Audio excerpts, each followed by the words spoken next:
अगर आप if you choosing to be with an avoidant partner, if you choosing to live your life with an avoidant partner, तो ये सारी मेहनत आपने तब करनी है। क्योंकि if you're anxiously attached, so I am sure you know कि every conflict feels like this is the end, this is over, I can't take it any more, I am done, this is enough. जब भी आप relationship में unsafe feel करते हैं, आपका inner child unsafe feel करना शुरू कर देता है और वो पैनिक बढ़ता चला जाता है, वो एंग्जाइटी बढ़ती चली जाती है।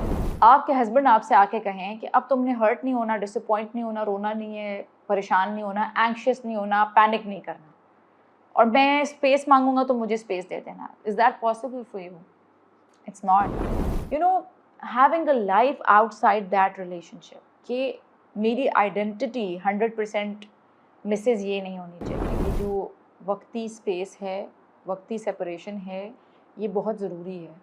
किसी भी हेल्दी रिलेशनशिप में ये स्पेस बहुत ज़रूरी है। ठीक है, आप उनके जो अच्छे वाले मैसेजेस हैं, पॉजिटिव वाले मैसेजेस हैं, उनको स्टार करके रखें, वो पढ़ें, और बिल्कुल ब्लैक नहीं सोचना। सो अंडरस्टैंड कि अल्लाह ने ये तकलीफ़ मेरी ज़िंदगी में क्यों रखी है और वो मुझे इससे क्या सिखाना चाहते हैं।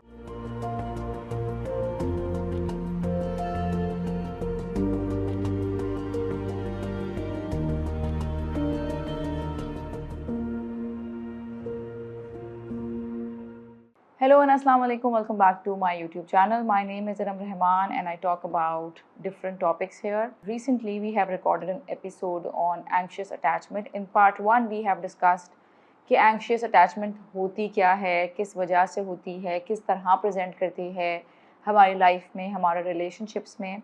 And today I'm going to talk about how to heal from anxious attachment. First of all, for those of you जिन्होंने वो episode नहीं देखा, you guys can watch it. We will be, हम लिंक कर देंगे डिस्क्रिप्शन पर. और thank you so much for the loving response. बहुत सारे लोगों ने पर्सनली मुझे रीच आउट किया और मैसेज किया कि उनको बहुत रिलेटेबल लगा और बहुत हेल्पफुल थी वीडियो. सो आई होप कि ये वीडियो भी आप लोगों के लिए हेल्पफुल हो. सो चलें, let's get started. So we spoke a lot about कि जब आप रिलेशनशिप में हैं and you have anxious attachment, तो आपकी ज़िंदगी कितनी मुश्किल होती है.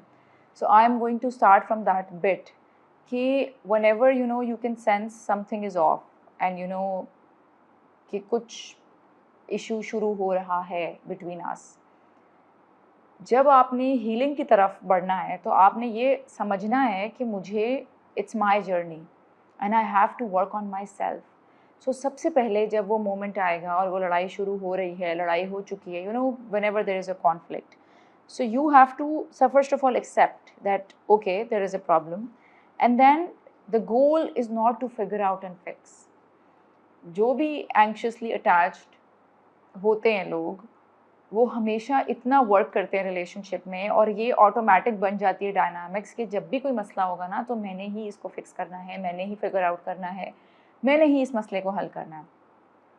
बट जब आप हीलिंग की तरफ बढ़ते हैं तो आपने इस डायनामिक्स को रोकना है, इस डायनामिक्स को तोड़ना है, इस साइकिल को ब्रेक करना है. उसके लिए सबसे पहले ये समझना है कि सिक्योर रिलेशनशिप्स में इश्यूज़ आते हैं, और जो लोग सिक्योरली अटैच्ड होते हैं वो इस तरह नहीं दौड़ते, इस तरह नहीं चेस करते, इस तरह नहीं भागते टू फिक्स द प्रॉब्लम. वो इस बात को समझते हैं कि हेल्दी रिलेशनशिप्स में, सिक्योर रिलेशनशिप्स में लड़ाइयाँ होती हैं, प्रॉब्लम्स आते हैं, कॉन्फ्लिक्ट्स आते हैं, and it's completely normal and it's completely okay. And then understanding कि okay, things are not fine and things are not okay, and it's okay for things to not feel okay for a while. ये सबसे पहली चीज़ है जो आपने सीखनी है, कि अपने आप को समझाना है कि दिस इज़ टेम्पररी. ये कहना आसान है मेरे लिए और आप लोगों के लिए शायद सुनना आसान है, बट जब इसको प्रैक्टिस में लाएंगे तो ये बहुत बहुत बहुत बहुत मुश्किल काम है. क्योंकि if you are anxiously attached, so I am sure you know कि every conflict feels like this is the end, this is over, I can't take it any more, I am done, this is enough. Because जितना आपके relationship में problem नहीं है, उससे बड़ा problem आपके अंदर है, इंटरनल प्रॉब्लम है. So the chasing can look like कि मैं, अब लड़ाई हो गई है, अब मैंने इसको रिजॉल्व करना है, और because you know I am going to my partner, जो हमने लास्ट टाइम सिनेरियो डिस्कस किया था, I will be discussing that again. If your partner is avoidant, so what happens is you go to your avoidant partner to resolve the issue, but your avoidant partner is going to pull away, he is going to need some distance. तो जब आप उस distance में जाके उनको interrupt करते हैं तो वो मज़ीद डिस्टेंस पे चले जाते हैं and the cycle goes on and you are going to drain yourself, you are going to exhaust yourself and you are going to question yourself कि मैं एक ऐसे इंसान के पीछे क्यों भाग रही हूँ जो मुझसे बात ही नहीं करना चाहता, जो मेरी बात सुनना ही नहीं चाहता. And the constant message that your nervous system is going to give you is he doesn't care, he doesn't love me. So you have to really work on your self-talk and you have to constantly reassure yourself. You have to constantly prove yourself कि okay, there are chances. If your mangni, if your शादी is 2 साल 3 साल 4 साल old, so tell yourself कि पहले भी conflict हुआ है, हम उससे बाहर निकल आए थे and you know we were able to work through that. तो मैं इस दफ़ा भी ऐसा ही होगा. सो ये पूरी कहानी सुनाने का मकसद ये था, एक्सेप्ट इट कि अभी कुछ ऑफ है and you know I am feeling this panic inside, but you know I have to deal with it. I don't have to go to someone else to help me deal with it. पहला point ये है. और दूसरा point मैंने ये कहा है कि अपने आप को बार बार रिमाइंडर्स दें अपनी सेल्फ टॉक में, या फिर you know write a letter to yourself that you can read when you are in a conflict. It really helps.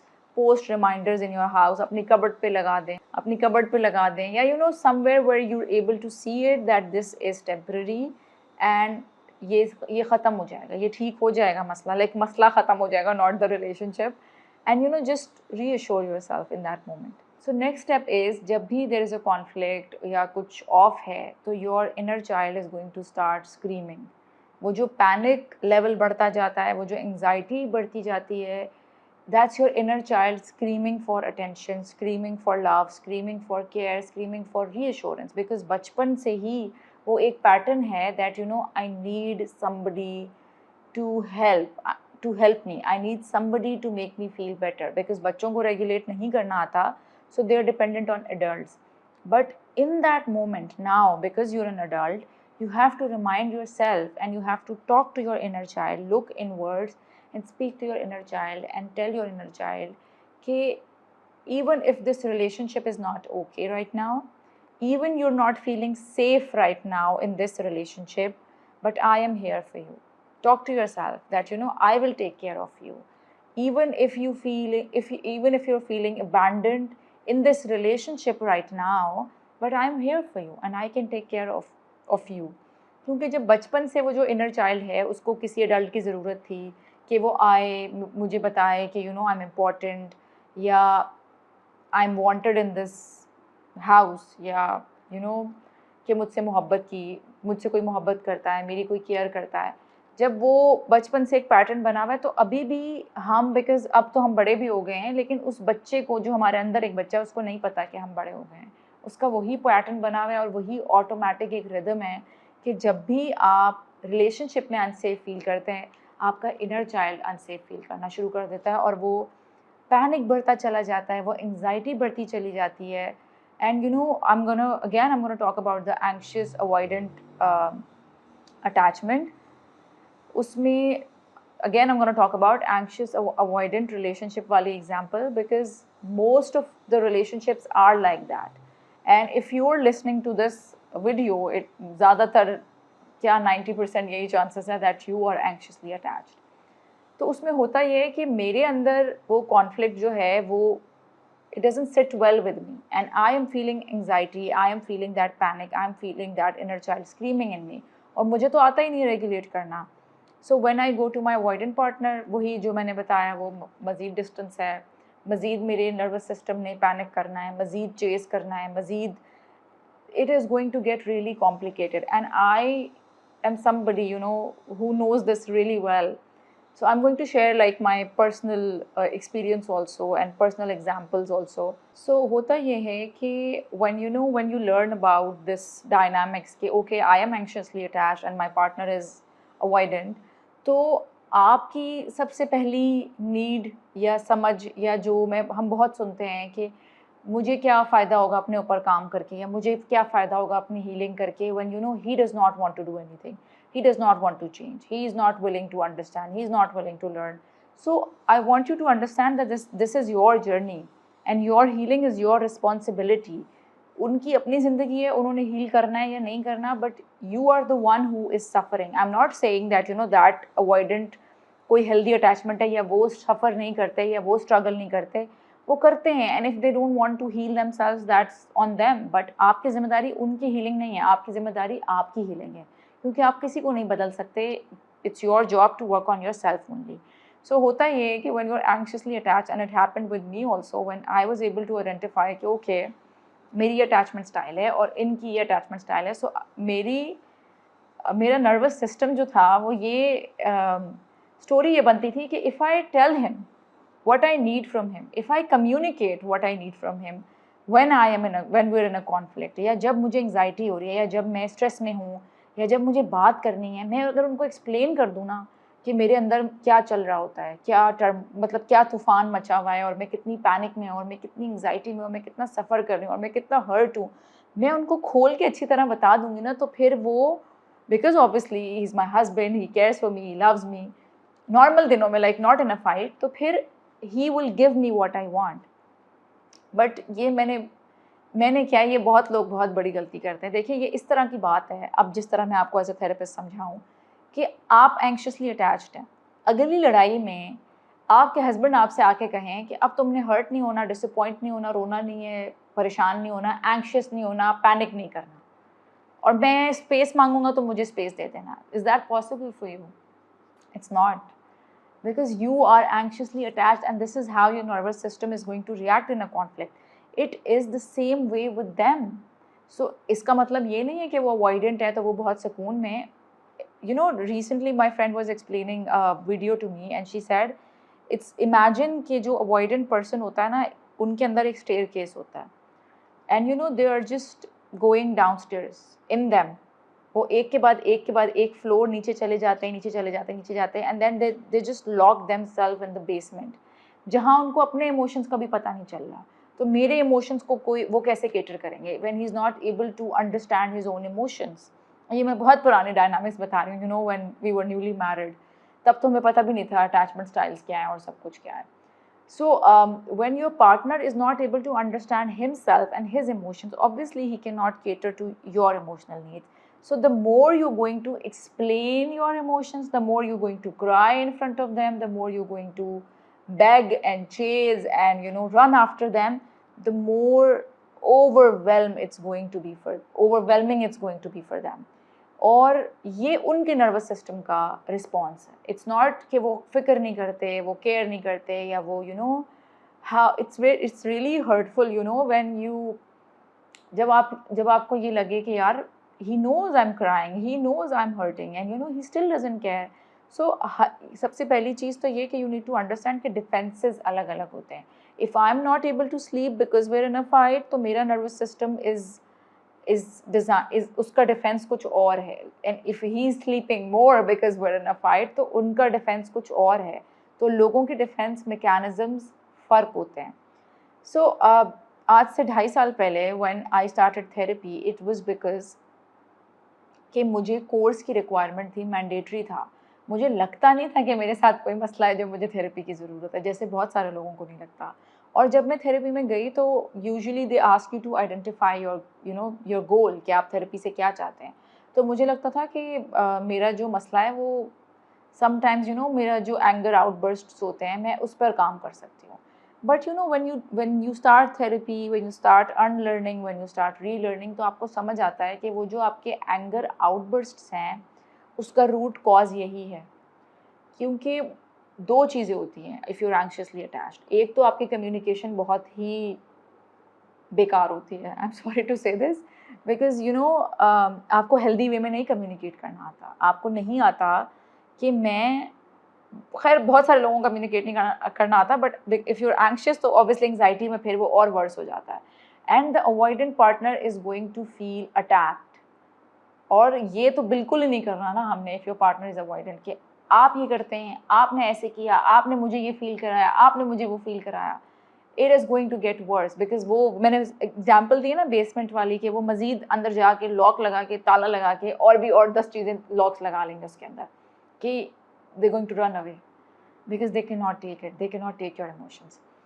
एक कम्युनिकेशन का मैंने बताया। दूसरा जो मैंने बताया ना कि जो मेरे एंगर की 2 रीज़न्स थी, वो एक यही था कम्युनिकेशन, और दूसरा ये था कि मैं ड्रेन हो जाती थी। If there is a conflict, if there is a fight, उसमें फिर मैं चेस कर रही हूँ, मुझे वो मिल नहीं रही, मेरी इमोशनल नीड्स पूरी नहीं हो रही, फिर क्या होता है, you get exhausted with the silence and the distance and then you get reactive.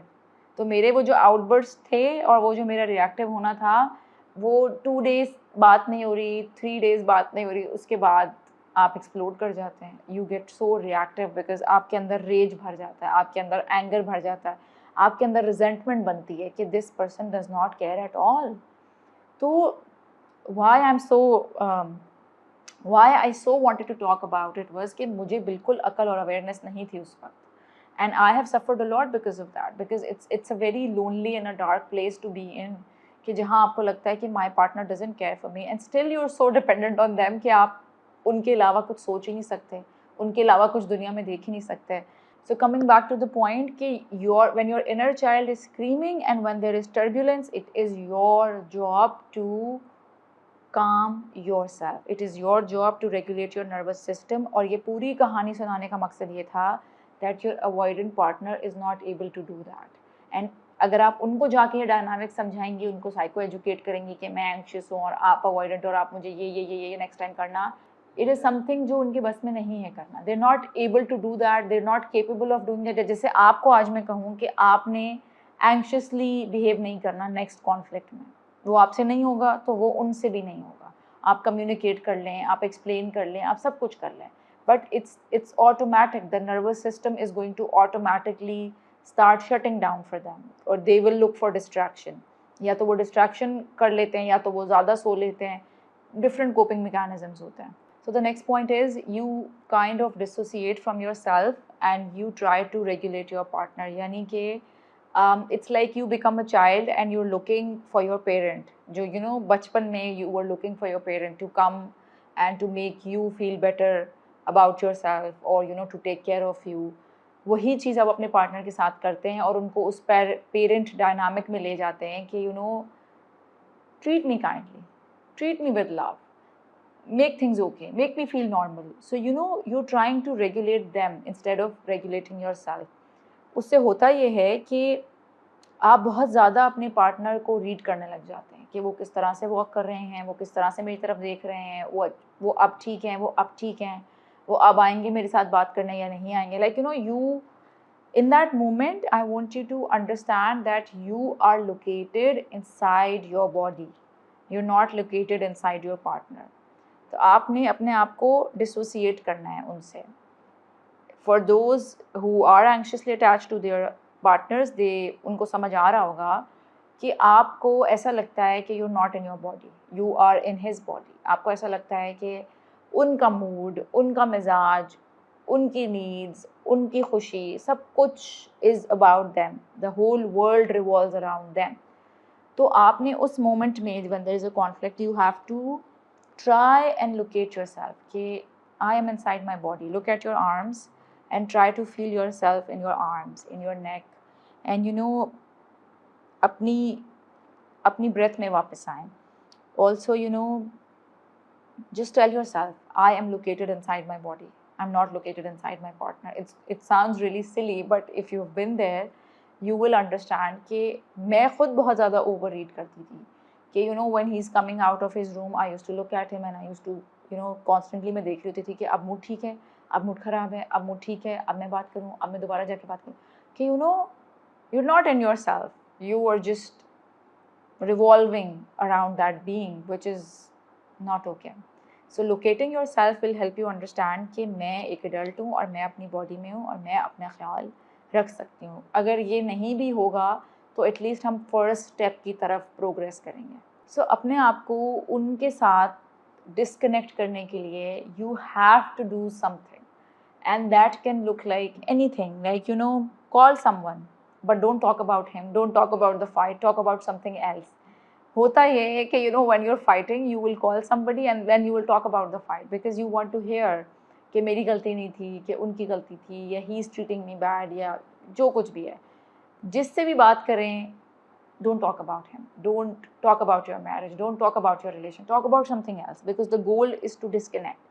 You can work to disconnect. अपना कोई काम करें, घर का कोई काम करें, बच्चों का कोई काम करें, अपना अगर पर्सनली आप वर्किंग है तो अपने काम पर फोकस करें। ग्रुप चैट, फ्रेंड्स की किसी चैट में जाके बात करें। The goal is to disconnect, listen to something, listen to a lecture, listen to a podcast, listen to something that helps you soothe. And also, if you're anxiously attached, I would encourage you to watch more videos, read more material on it. एक video, एक चीज़ is not enough. You have to constantly remind yourself, you have to constantly build yourself. Recently मैंने एक video देखी and it was really really helpful. I will share the points at the end of the video, जिससे मेरा perspective बहुत change हुआ, जिससे मुझे empathise करना आया। Instead of and step outside your house, step outside that room, step outside जिस कमरे में उस कमरे से निकल आएँ, लाउंज में लाउंज से निकल आएँ, बाहर जाएँ, वॉक करें, look around, do whatever you need to do to help you feel grounded, to help you feel कि मैं कनेक्टेड नहीं हूँ, मैं एक अलग इंसान हूँ, to help you feel yourself, to help you feel like yourself. And this is very important. This is why I keep asking everybody to build a life outside your relationship. You need to have friends that are not your mutual friends. You need to have family. तो है ही, family के पास जाएं. Family में से कोई लोग नहीं है, अगर आसपास दोस्त हों, आपके दोस्त नहीं है, कोई हॉबीज़ हों, कोई एक्टिविटीज़ हों, having a life outside that relationship, कि मेरी आइडेंटिटी 100% मिसेज ये नहीं होनी चाहिए, इसके अलावा मेरी ज़िंदगी में बहुत कुछ होना चाहिए. And spend time with your kids if you have kids. बच्चे नहीं है, पेट रख लें, पेट के साथ टाइम गुजारें. अपनी एनर्जी, अपना फोकस ट्राई टू शिफ्ट. और मैं अभी ये बातें कर रही हूँ ना, मैंने ये एक्सपीरियंस किया है कि मैं उस मोमेंट में कुछ भी नहीं करना चाहती. जब वो मोमेंट आता था ना मेरी लाइफ में, और बिकॉज ऑब्वियसली मुझे पता नहीं था हाउ टू कोप, तो बस मेरी ज़िंदगी रुक जाती थी, पॉज हो जाती थी कि जब तक ये मसला हल नहीं होगा, ना मुझसे काम होगा, ना मुझसे खाना खाया जाएगा, ना मुझसे सोया जाएगा, ना मुझसे, I am not able to do anything. And I just use to, बस मैं उस चेज़ में लगी रहती थी कि जब तक मुझे वहाँ से रीअश्योरेंस नहीं मिलती, जब तक वो ठीक नहीं हो जाते. तो it's very disrespectful also to your partner कि you not respecting their need for space. मतलब एज ए पार्टनर, चाहे आप बीवी हैं, चाहे आप हस्बैंड हैं, उनकी अगर आपके पार्टनर की नीड है कि उनको स्पेस चाहिए to cope, to deal with himself, to deal with his stress और वरीज और जो भी पैनिक उनके अंदर है, तो मैं as a wife, as a partner क्यों वो रिस्पेक्ट नहीं कर रही, क्यों मैं उनको वो स्पेस नहीं दे रही, क्यों मैं इतनी it's very difficult to see it this way. और जो मैंने बताया ना, रिसेंटली मैंने वीडियो देखी, so she said it and she said कि this is a very selfish approach, because I'm not feeling okay, I'm going to keep torturing you कि तुम भी okay feel नहीं करो. So if you look at it in this way, तो हमें ये लग रहा होता है अगला पर्सन सेल्फिश है, बट हम भी तो सेल्फिश ही हो रहे हैं ना. हम भी तो सिर्फ अपने बारे में सोच रहे हैं, हम भी तो सिर्फ ये सोच रहे हैं कि मैं कैसे ओके फील करूँ. So it's all about how you look at it. और अगर वो मेरी एंग्जाइटी मुझे तंग कर रही है, तो उनका ये अच्छा, for avoidant people their biggest fear is engulfment, which is कि my relationship is going to consume me, it's going to take away my everything, it's going to take away my freedom, it's going to take away my identity. और मेरा बस सब कुछ, ये जो इंसान है ना मेरे साथ रिलेशनशिप में, ये बस मेरे साथ है ही इसलिए कि मेरा सब कुछ मुझसे ले जाए, which is not true, because you are anxiously attached. आपको रिश्योरेंस चाहिए, बार बार वो सब चीज़ें चाहिए, but you're not there to take away everything. You're there to feel loved, you're there to give love, but वो इस बात को नहीं समझ पाते. अब खैर नेक्स्ट स्टेप पे आते हैं. नेक्स्ट पॉइंट इज़ ये समझना बहुत ज़रूरी है दैट ये जो वक्ती स्पेस है, वक्ती सेपरेशन है, ये बहुत ज़रूरी है. किसी भी हेल्दी रिलेशनशिप में ये स्पेस बहुत ज़रूरी है. कोई भी सिक्योर कपल हर वक्त हमेशा एक साथ नहीं होता, उनके दरमियान लड़ाई झगड़े होते हैं, उनके दरमियान इश्यूज़ होते हैं, और सेपरेशन और स्पेस में रिलेशनशिप बहुत ग्रो करता है.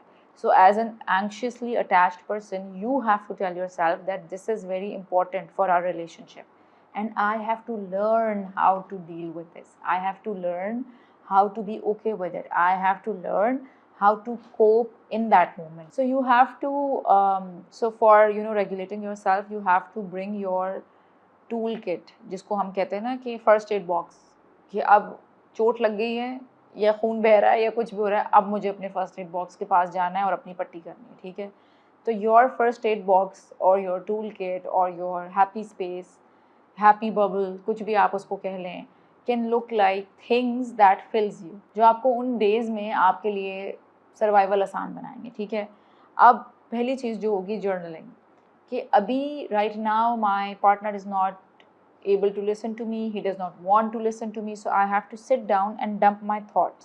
अपना एक जर्नल ख़रीदें, उसमें सारे अपने इमोशंस लिखें कि मुझे ये फ़ील हो रहा है, मुझे अबैंडन फ़ील हो रहा है, मुझे स्ट्रेस फ़ील हो रहा है, मुझे एंग्जाइटी फ़ील हो रही है, मुझे पैनिक फ़ील हो रहा है। अपने सारे emotions on the piece of paper, number 1। Number 2, learn to detach, read books, watch lectures, educate yourself. Number 3, वही जो मैंने पहले भी बताया कि आप बाहर चले जाएँ, गो आउटसाइड, मीट समबडी, कोई मिलने को तैयार नहीं है, सोलो डेट पे चले जाएँ, enjoy what you enjoy eating, कोई सैंडविच पसंद है वो जाके खाएँ, कोई कॉफ़ी पसंद है वो जाके पिएँ। Do not depend on a human to be there for you all the time. ये सबसे बड़ी लर्निंग है, इसको मैं फर्दर एम्फसाइज़ करूँगी कि we can not depend on human beings to help us all the time. They won't. They're at the end of the day they're just human beings. हमारी बहुत हाई एक्सपेक्टेशंस होती हैं कि फ़लाना अगर मेरा मंगेतर है या मेरा शौहर है, बस उसकी ज़िंदगी का तो मकसद ही ये है कि वो मुझे बेहतर फ़ील कराता रहे। ऐसा नहीं होता, उनके अपने 10,000 मसले चल रहे होते हैं, उनके अपने अटैचमेंट स्टाइल्स होते हैं, उनके अपने कोपिंग मैकेनिज़म्स होते हैं। तो खैर नेक्स्ट, दुआ दुआ मांगे उस टाइम जब आपको कोई सुनने को तैयार नहीं है। ये कितना रिलीफ है इस चीज़ में कि वो सुनने को तैयार है और वो कह रहे हैं अल्लाह ताला कि मुझसे मांगे, मैं सुनता हूँ। सो यू नो, मेक दुआ। और एक और चीज़ जो मेरी रिलीजियस लर्निंग में थी शुरू से, कि दुआ तो मतलब नमाज के बाद मांगते हैं, तो अगर मैं नमाज नहीं पढ़ी तो मैं दुआ कैसे मांगूंगी। सो ये एक चीज़ I had to unlearn, that you can make दुआ any time, anywhere, any place. जो भी आपकी फीलिंग्स है, you know, he is there and all the time and he wants to listen all the time. इससे खूबसूरत क्या बात होगी। Pour your heart in your दुआस। जो भी आपके आंसू बह रहे हैं वो उस दुआ में बहाएं, उस जो भी आपका पेन है वो उस दुआ में बताएं, and it helps a lot. अच्छा, अपनी सेल्फ टॉक पे काम करेंगे कि इट्स नॉर्मल। सबसे पहली बात तो ये, जब नर्वस सिस्टम हमारा पैनिक में है ना और हमें लग रहा है कि अब तो क़यामत आ गई है, नहीं, it's normal. We're in a fight, this is temporary. Constantly remind yourself it's justified, it's temporary, it's going to be okay. और अपने लिए प्रूफ जमा करें। For example, if you have messages where they are telling you, अच्छा, your avoidant partner will never tell you they love you during a conflict, but they will tell you afterwards when the conflict is over, और you know when you're in a normal life. तो उस time के messages को star कर लें। जब लड़ाई हो रही है तब जाके पढ़ें, it will remind you, it will help you understand कि नहीं, he cares, he loves me. तब अपने आप को, अपनी सेल्फ टॉक पे भी काम करें, अपने रिमाइंडर्स पे काम करें कि उस मोमेंट में मैंने अपने आप को कैसे रेगुलेट करना है। And again, taking steps to prioritise yourself. अपनी लाइफ बिल्ड करनी है आउटसाइड योर मैरिज। अच्छा, also one thing happens is when you start therapy and when you watch something and when you learn about anxious avoidant attachment, तो अक्सर ये होता है कि होता ये है कि जब आप अपनी लाइफ बिल्ड करना शुरू करते हैं, आप अपने आप पर काम करना शुरू करते हैं, आप अपनी हीलिंग पे काम करना शुरू करते हैं, so you go into that attitude that I don't need you, which is not okay and which is not positive, like you no, because इतने अरसे तक आप इतना सफ़र करते हैं और इतना दुखी हो जाते हैं कि मैं जब रिलाई करती थी अपने पार्टनर पर तो मुझे उनसे वो चीज़ें नहीं मिली जो मुझे चाहिए था। So now, you know, I'm on my own and I'm building my life and I am able to regulate without him, so now I'm going to show you वो वाली चीज़, वो वाला attitude अक्सर आ जाता है which is not positive. As I've mentioned before, उनकी अपनी struggles हैं, उनके अपने coping mechanism है। This is something that was not in your partner's control. इसको इस तरह से देखें, इसको इस तरह से समझें कि वो उनके बस में नहीं था, जिस तरह ये एंग्जाइटी आपके बस में नहीं होती जब आप इन दैट मोमेंट होते हैं। अच्छा, प्रैक्टिकल टूल्स में आप ब्रेथ वर्क सीख सकते हैं, गाइडेड मेडिटेशंस होती हैं, आप यूट्यूब पे देख सकते हैं, बॉडी स्कैन्स होते हैं कि बॉडी स्कैन ये होता है कि how my feeling in my body right now. जैसे आपकी हार्ट बीट बढ़ गई है तो you can tell yourself, okay, I can feel my heart beat, heart is racing. अगर आपको शोल्डर्स में फील हो रहा है स्ट्रेस, तो you can, you know, put your hands over here and you can tell yourself कि मुझे बहुत एग्जॉशन फील हो रही है इन माई शोल्डर्स, मुझे बहुत बर्डन फील हो रहा है। If you're feeling heavy in your chest, put your hand on your chest and, you know, just locate it कि मुझे बहुत heavy feel हो रहा है, और you know, just you know एक आपने बॉडी स्कैन करना है, ग्राउंडिंग करनी है। If you have an outdoor space, तो आप गार्डन में जहाँ ग्रास होती है वहाँ आप अपने फीट रख सकते हैं एंड यू नो ब्रीदिंग करें, फील करें, ग्लास पत्ते टच करें, नेचर से कनेक्ट करें, look at the moon, look at the sky. Just you know may be you not a nature person, but आपकी टूल किट वो होनी चाहिए जो आपको रिप्रेजेंट करती है। आप आर्ट्स कर सकते हैं, आपसे जर्नलिंग नहीं होती, आप ड्रॉ करना शुरू कर दें। आपसे ड्राइंग नहीं होती, आप पैटर्न्स बना लें, आप स्क्रिबल कर लें। आपको गुस्सा आए, आप स्क्रिबल कर लें। You know just outlets create करें अपने लिए कि मैंने इस वक्त अपने पार्टनर को स्पेस देनी है, तो मैं और क्या क्या कर सकती हूँ कि and just tell yourself 1 day at a time. आज का दिन गुजारना है, 1 घंटा गुजारना है, 2 घंटे तंग नहीं करना, 3 घंटे तंग नहीं करना। और मैंने अपने आप को बेहतर फील कराने के लिए क्या करना है, watch something, watch a movie.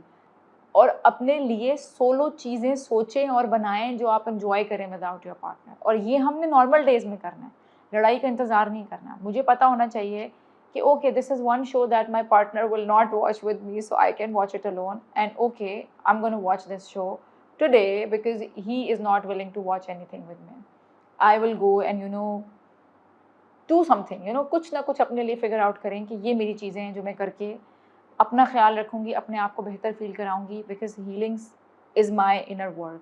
वो किसी और की जिम्मेदारी नहीं है मुझे हील करना, मेरी जिम्मेदारी है मुझे हील करना। यूजुअली एंग्शियस अटैचमेंट में ना ब्लैक एंड वाइट थिंकिंग होती है कि when the relationship is okay तो oh my God we are living our best life, क्योंकि आपको ऐसा हाई मिलता है जब रिलेशनशिप ठीक हो जाता है, we are the best couple. और जब वो लो आता है तो वो इतना लो आता है कि यूर लाइक कि oh no we are back, I am back in this space again and you know it's really draining. So आपने उस ब्लैक एंड वाइट थिंकिंग को चैलेंज करना है। जैसे फॉर एग्जाम्पल अगर आपने मैसेज किया है and if they are not replying, तो आपने फ़ौरन अपने आप को ये नहीं कहना दे डोंट केयर अबाउट मी।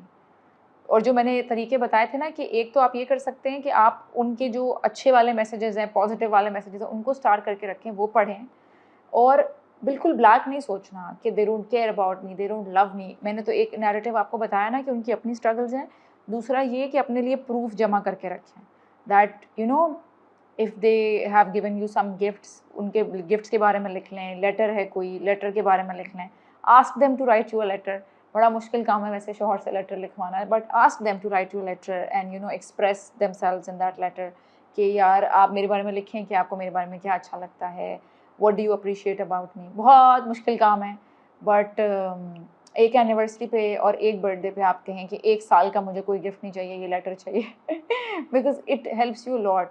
अच्छा होता ये था, ये मैंने किया था, ये मेरी थेरेपिस्ट ने कहा था और ये मैंने किया था, बट मुझे इतना गुस्सा आता था इन दैट मोमेंट कि मैं वो लेटर में पढ़ती नहीं थी बिकॉज वो उस टाइम नेगेटिव ही फील करना होता है, उस टाइम आपको कुछ पॉजिटिव सोचना ही नहीं होता। So it's very difficult, but you know I can, it's work in progress. और ऐसा होगा, एक दफ़ा लड़ाई होगी और आप अपने आप को सूद कर सकेंगे, फिर एक दफ़ा लड़ाई होगी कि आप नहीं कर सकेंगे। तो आपने ये नहीं सोचना कि मेरा सारा काम माइनस हो गया, नहीं। You have to tell yourself I am work in progress and I am working on myself and I am working hard on myself and I am making दुआ। और you no ये सही हो जाएगा।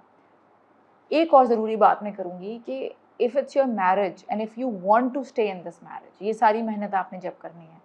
If you think कि ये बहुत draining है, मैं नहीं कर सकती, इफ़ इट्स योर मंगनी, इफ़ इट्स योर रिलेशनशिप या जो कुछ भी है, and you don't want to be with an avoidant partner, तो फिर वो अलग बात है। अगर आप if you choosing to be with an avoidant partner, if you choosing to live your life with an avoidant partner, तो ये सारी मेहनत आपने तब करनी है। सेल्फ टॉक पे आपने काम करना, अपने लिए पॉजिटिव एफर्मेशंस लिखनी है कि this silence does not mean I am unloved, I can wait without panicking. इस तरह की आप बातें लिख सकते हैं कि my worth is not dependent on a human being, my worth is with me, my worth is with Allah. आप अपने लिए पॉजिटिव एफर्मेशंस लिखें और वो प्रैक्टिस करें। ये आखिर में बता रही हूँ, बट ये सबसे पहले करना है थेरेपी, अगर आप कर सकते हैं तो। अगर आपने नहीं थेरेपी जाना या आप नहीं अफोर्ड कर सकते फॉरवर्ड या जो भी आपके रीजंस हैं, तो फिर ये सारी चीज़ें जो हैं, if you want to work on yourself, there are self help books also attachment styles पर। आखिरी जो मैं पॉइंट बताने लगी हूँ वो सबसे इम्पॉर्टेंट है और उसमें बहुत हेल्प होगी आपकी इंशाल्लाह। So it is there is, it's a book, it's called मैं क्या बोल रही हूँ, खैर। सो जो मैं आखिरी पॉइंट बताने लगी हूँ वो सबसे ज़रूरी पॉइंट है और बेस्ट बोनस पॉइंट है। वो ये है कि you have to securely attach to Allah. क्योंकि इंसानों से जब तक आप कोशिश करते रहेंगे ना अटैच होने की, आपको वो सुकून मिलेगा ही नहीं। तो जो हमारे रिलीजन में है ना कि surrender, when you hand over all your worries, all your stresses, all your परेशानियाँ to Allah, and you know when you're in your dua and you're asking for healing, to fill your heart with love, to fill your heart with सुकून, जो आप लोगों से chess करते रहते हैं या किसी भी दुनिया की चीज़ हो सकती है, इट कैन बी मनी, आपकी जो वर्ल्डली अटैचमेंट्स हैं। I have read this book before, I'm reading it again. It's called Reclaim Your Heart. It's a beautiful, beautiful book. It tells you कि your heart can never feel fulfilled, your heart can never feel that peace जो अगर आप उसको दुनिया से लगा के उस पीस को ढूंढ रहे हैं, चाहे वो आपका शौहर है, चाहे वो आपकी औलाद है, चाहे वो पैसा है, चाहे वो घर है, कुछ भी है, चाहे वो ट्रैवलिंग है, इफ़ इट्स दुनिया, you are setting yourself up for failure, because कोई भी ह्यूमन उसको फिल कर ही नहीं सकता। Your heart can only feel whole with Allah. So it's a beautiful beautiful book. मैंने बहुत पहले पढ़ी थी, आई थिंक सालों पहले पढ़ी थी, तो मैं अब दोबारा पढ़ रही हूँ और मुझे इतना मज़ा आ रहा है because I was a very different person जब मैंने वो तब पढ़ी थी, और अब you know after healing and after everything, it's just beautiful and it leaves a mark on your heart. So attaching securely to Allah Taala, जिससे I think काफ़ी ज़्यादा मसला हल हो जाता है कि my life is not in this person's control and you know he cannot control anything. लोग एंग्शियस अटैचमेंट में ना बहुत डरते हैं कि ये बंदा मुझे छोड़ के चला जाएगा, ये बंदी मुझे छोड़ के चली जाएगी, या ये मुझे चीट ना कर दे, या ये किसी और से शादी ना कर ले, या ये मुझे छोड़ ना दे। तो आपने इस बात को समझना है कि अगर वो बंदी आपके नसीब में नहीं है, अगर वो बंदा आपके नसीब में नहीं लिखा, या उसने अगर आप पे चीट करना है तो वो करेगा, वो करके ही रहेंगे। आप कुछ भी कर लें, आप मोबाइल चेक कर लें। अच्छा, औरतें मुझे कहती हैं हम चेक नहीं रखेंगे तो वो तो चीट कर लें। आप चेक रखेंगे वो तब भी चीट कर लेंगे। जिसने करना है ना उसने करना है। So you have to understand nothing is in my control, nothing is in this person's control. जिसे मैं चेस कर रही हूँ, जिसे मैं बैक कर रही हूँ, जिसके पीछे मैं भाग रही हूँ, वो मुझे सुकून नहीं दे सकता। मुझे सुकून अल्लाह दे सकता है। और क्या इसके कंट्रोल में है कि ये मुझे हील करे? नहीं। योर हीलिंग इज़ इन अल्लाह's control. So working on your faith, working on your tawakkul, कि everything is in Allah's control. It gives you so much peace. I know अभी ये बातें सुनकर सुकून मिल रहा होगा, but when you're in that moment, when you're in that fight, your nervous system is in एक automatic वो शुरू हो जाता है loop, एक automatic chase शुरू हो जाता है। So make dua for yourself, make dua for your relationship, work on your attachment with Allah Ta'ala, make dua for your healing, make dua कि मुझे like you know help my heart find peace with you, help my heart attach to you, help my heart detach from दुनिया और दुनिया की हर चीज़ से। और हम औलाद को कितना कंट्रोल करने की कोशिश करते रहते हैं ना, कि कंट्रोल आता ही तभी है जब वो दुनिया से रिलेटेड कोई मामला होता है। जब आपकी एंग्जाइटी है क्या, the need to control, the need to fix. ठीक है, जब आप ये समझ जाते हैं ना कि मेरे कंट्रोल में तो कुछ है ही नहीं, हम भाग रहे हैं कि मैंने यहाँ पहुँचना है, मैंने ये काम ख़त्म करना है, बट व्हेन यू अंडरस्टैंड कि ये मेरे लिए था ही नहीं, ये काम आज होना ही नहीं था, ये काम आज ख़राब ही होना था। Recently I was reading something and it was a beautiful reflection that I want to share with all of you, कि अगर आपकी ज़िंदगी में कोई प्रॉब्लमेटिक चीज़ है ना, चाहे वो आपका रिलेशनशिप है, आपकी औलाद है, आपके माँ बाप हैं, आपकी सिबलिंग्स हैं, कुछ भी है, सो अंडरस्टैंड कि अल्लाह ने ये तकलीफ़ मेरी ज़िंदगी में क्यों रखी है और वो मुझे इससे क्या सिखाना चाहते हैं।